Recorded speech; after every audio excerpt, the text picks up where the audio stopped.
काम करेंगे। किसान आज एक किसान एक मुद्दा हो सकता है, लेकिन इसके बाद नंबर मझोला व्यापारी का है और उसके बाद नंबर जो सर्विस क्लास है, क्योंकि कोई भी इकोनॉमी जो होती है उसके तीन स्तंभ होते हैं। आप पढ़े लिखे लोग यहाँ बैठे हुए हैं। पहला सर्विस क्लास होता है इकोनॉमी में, जो उसका शेयर होता है।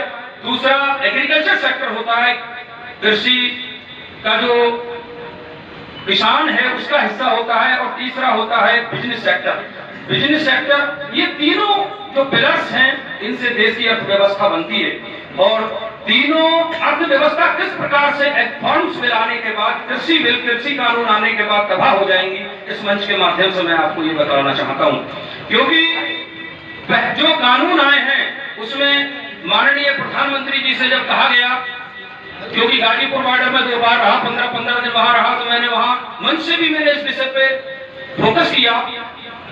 तो माननीय मोदी जी कहा करते थे, प्रधानमंत्री जी हमारे कहा करते थे, प्रधानमंत्री उस समय प्रधानमंत्री नहीं थे तो आप कहते थे, और अब भी आपसे जब कहा गया तो आपने कहा कि एमएसपी था, एमएसपी है और एमएसपी रहेगा।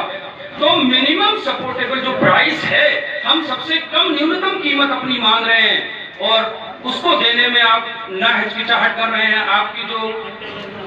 आपका जो तौर तरीका है वो दमन का है, दमनात्मक तरीका है, जो लोकतंत्र की जुबान नहीं होती है, जो लोकतंत्र की भाषा नहीं होती है। हमेशा से जो आंदोलन होते हैं, आंदोलन लोकतंत्र की जीवंतता का उदाहरण होते हैं। क्योंकि इस देश ने पहले भी आंदोलनों को देखा है, जेपी से लेकर जयप्रकाश नारायण से लेकर बाद तक के आंदोलनों को, गांधी जी के चंपारण आंदोलन का जिक्र आप लोग देखते होंगे, इतिहास में पढ़ा होगा आप लोगों ने।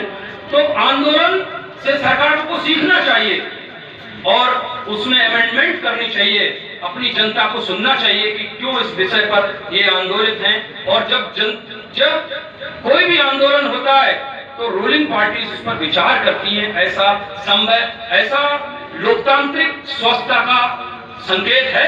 लेकिन हमारी जो सरकारें हैं वो इस पर दमनात्मक जो रवैया है, उनका जो तानाशाही भरा रवैया है, वो ये साफ इंडिकेट करता है कि हम ऑटोनॉमस बॉडीज पर अपने लोगों को बिठाकर इस देश में लोकतंत्र को ज्यादा दिन नहीं चलने देंगे। तो ये विचार करना है हमें, जो आज हमको वोट की पावर दी हुई है, संवैधानिक ताकत हमको दी हुई है, वो इसको खत्म कर देना चाहते हैं। कल तक हम एक नारा देते थे, जय जवान जय किसान, क्योंकि जवान देश की रक्षा करता है और सही मायनों में जवान भी किसान का ही बेटा है। लेकिन अब हमको संविधान बचाने की तरफ भी चलना होगा।